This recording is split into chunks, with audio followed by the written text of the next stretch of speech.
جنگل کے بیچوں بیچ ایک باغ چھپا ہوا تھا۔ نہ وہ کسی نقشے میں تھا، نہ کوئی سیدھا راستہ وہاں لے جاتا۔ اس باغ کے بارے میں گاؤں میں صرف سرگوشیاں تھیں، گھریلو باتیں جو مائیں بچوں کو سونے سے پہلے ڈراتے ہوئے سناتی تھی۔ کہا جاتا تھا کہ جو بچہ اس باغ کے اندر قدم رکھے وہ پھر کبھی واپس نہیں آتا۔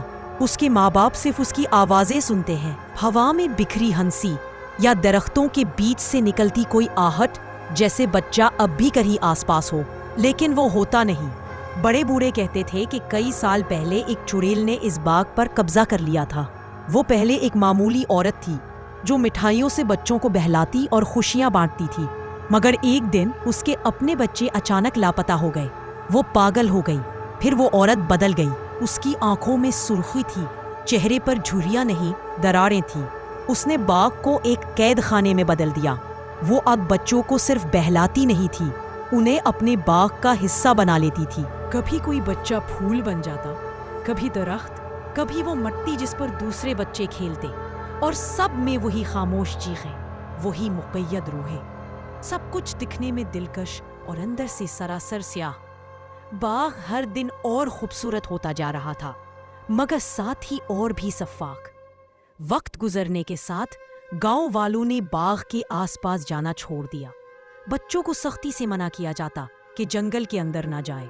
ہر درخت کے سائے میں ایک خوف تھا، ہر سرسراتی ہوا میں ایک پکار، لیکن کوئی نہ جانتا تھا کہ وہ چڑیل کس چیز کی منتظر ہے۔ وہ روز باغ کے کنارے بیٹھ کر انتظار کرتی تھی، ایک ایسی روح کے لیے جو صرف نڈر ہی نہیں، خود فریبی میں بھی مبتلا ہو۔ ایسی روح جو اپنی نیکی کی چمک سے خود جل جائے، اور اس روز کے قریب آنے کی آہٹ ہو چکی تھی۔ فری آ رہی تھی۔ سیری ان بچوں میں سے نہیں تھی جو ڈر کر ماں کے پیچھے چھپ جاتے۔ اس کی آنکھوں میں بچپن سے ہی ایک تجسس بھرا تھا، ایسا تجسس جو کہانیوں پر شک کرتا اور سچائی کو چہرے سے کھینچ لینا چاہتا تھا۔ وہ گاؤں کے پرانے کتب خانے میں اکثر بیٹھ کر ان تمام داستانوں کو پڑھتی جو باغ اور چڑیل سے متعلق تھی، مگر اس کے دل میں ایک سوال ہمیشہ گونجتا: اگر چڑیل واقعی اتنی خطرناک ہے تو کوئی اسے روکنے گیا کیوں نہیں؟ اس کا جواب اسے کبھی نہ ملا۔ وہ جانتی تھی کہ جواب خود اسے تلاش کرنا ہے۔ ایک دن فیری نے اپنی دادی کی پرانی الماری سے ایک آئینہ نکالا، نہایت پرانا، اور اس کے کنارے پر سنہری کنڈا کاری تھی۔ دادی نے زندگی بھر اسے چھپایا تھا۔ آئینے کے پیچھے لکھی ایک تحریر نے فیری کو چونکا دیا: یہ آئینہ جھوٹ کو پگلا دیتا ہے اور سچ کو ننگا کر دیتا ہے، مگر ہوشیار، سچ ہمیشہ خوبصورت نہیں ہوتا۔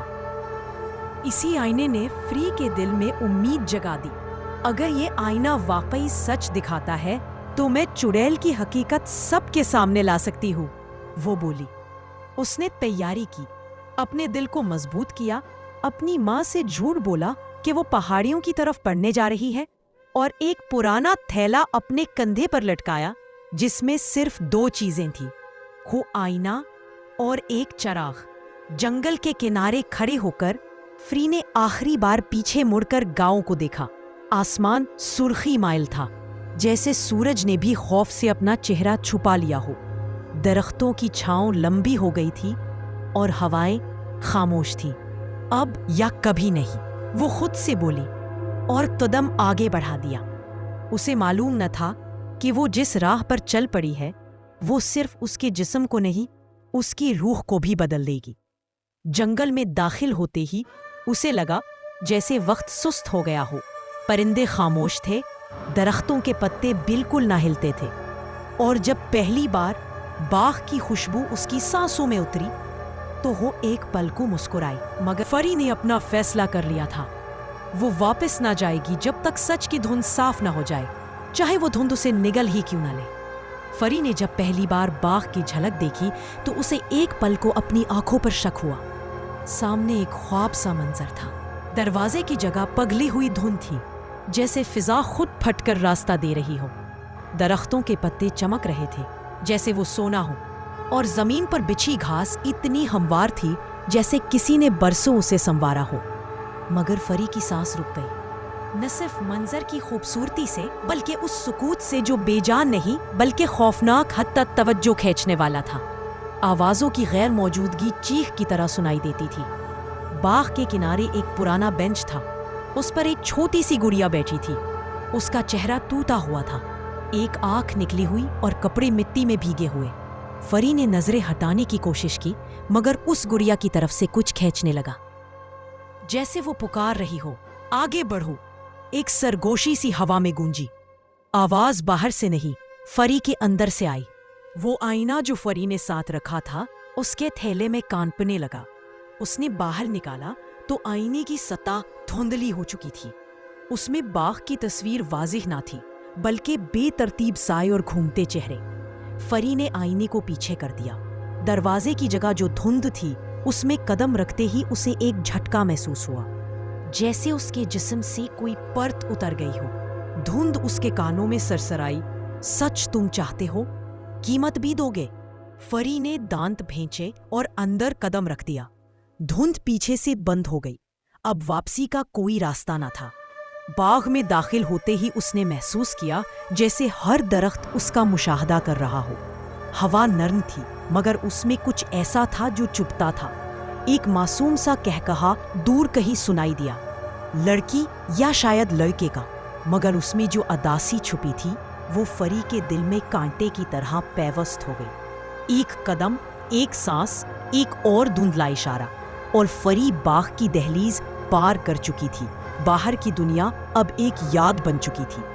یہ باغ ویسا نہ تھا جیسا باہر سے دکھتا تھا۔ وہ پھول جو پہلے مسکراتے نظر آتے تھے قریب سے دیکھنے پر جیسے کراہتے تھے۔ ان کی پنکھڑیاں اندر سے سیاہ تھیں اور ان کے درمیان چھوٹے چھوٹے چہرے جھانکتے تھے، بچوں کے چہرے جن کی آنکھوں میں حیرت اور تکلیف ساتھ ساتھ تھی۔ فری نے نظریں چرائیں مگر ہر طرف وہی نظارہ تھا۔ ایک درخت کے تنے پر ایک بچی کی شکل ابھری ہوئی تھی، جیسے درخت نے کسی کو نگل لیا ہو اور اس کا نقش اپنے وجود پر رکھ لیا ہو۔ وہ بچی پلکیں جھپکا رہی تھی مگر آواز نہ نکال پاتی تھی۔ فری نے کانپتے ہاتھوں سے آئینہ نکالا۔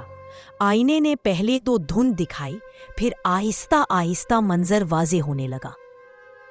باغ کا سچ، وہ سچ جو کسی نے کبھی مکمل نہیں دیکھا تھا، ظاہر ہونے لگا۔ ہر پودا، ہر پھول، ہر گھاس کا تمکا کسی نہ کسی بچے کی روح کا حصار تھا۔ چڑیل نے انہیں قید نہیں کیا تھا، انہیں تقسیم کر دیا تھا۔ ان کے ٹکڑے، ان کی یادیں، ان کی ہنسی، سب کچھ اس باغ میں بکھرا ہوا تھا۔ اور پھر آئینے میں ایک سایہ ابھرا۔ وہ عورت، وہی چڑیل، باغ کے مرکز میں ایک پتھر کے تخت پر بیٹھی تھی مگر اس کا چہرہ دھند میں لپٹا ہوا تھا۔ اور فری نے چڑیل کو جگایا اور جیسے ہی اس کی آنکھیں کھلی باغ ہلنے لگا، زمین میں دراڑیں پڑنے لگی، بچے مٹنے لگے اور سائے چیخنے لگے۔ چڑیل کی آنکھوں میں اندھیرا تھا جو سب کچھ نگل سکتا تھا۔ چڑیل نے فری کے سامنے ایک سودا رکھا، یا زائرین کا، جو تم نے خود سے بھی چھپایا ہے۔ اور پھر وہ سچ بول دیا، میں اپنی بہن کو چھوڑ آئی تھی، میں نڈر نہیں تھی، میں شرمندہ ہوں اور ہمیشہ رہوں گی۔ یہ سچ ایک اذیت تھا مگر اس نے باغ کی جڑیں ہلا دی۔ چڑیل کی آنکھوں میں نمی آئی اور وہ آہستہ آہستہ دھند میں تحلیل ہو گئی۔ باغ ختم نہیں ہوا مگر وہ قید ٹوٹ گئی۔ بچے آزاد ہو گئے مگر فری وہ خالی ہو چکی تھی۔ واپسی پر گاؤں میں کچھ بھی ویسا نہ تھا۔ بہن کا کمرہ خالی، چہرے اجنبی، اور خود فری وہ لڑکی نہیں رہی تھی جو باغ میں گئی تھی۔ وہ اب صرف ایک زخم تھی جو سچ کی قیمت پر بچی تھی۔ ہر رات وہ آئینہ دیکھتی جس میں اب صرف وہ بچی جھانکتی تھی جو وہ کبھی تھی اور جسے وہ باغ میں چھوڑ آئی تھی۔ سایے کا باغ صرف ایک جگہ نہیں، ایک کیفیت ہے جو ان سب کے دل میں ہے جنہوں نے سچ چھپایا یا کسی کو پیچھے چھوڑا۔ اور چڑیل وہ اب بھی ہمارے اندر ہے جب ہم اپنے سچ سے نظریں چرا لیتے ہیں۔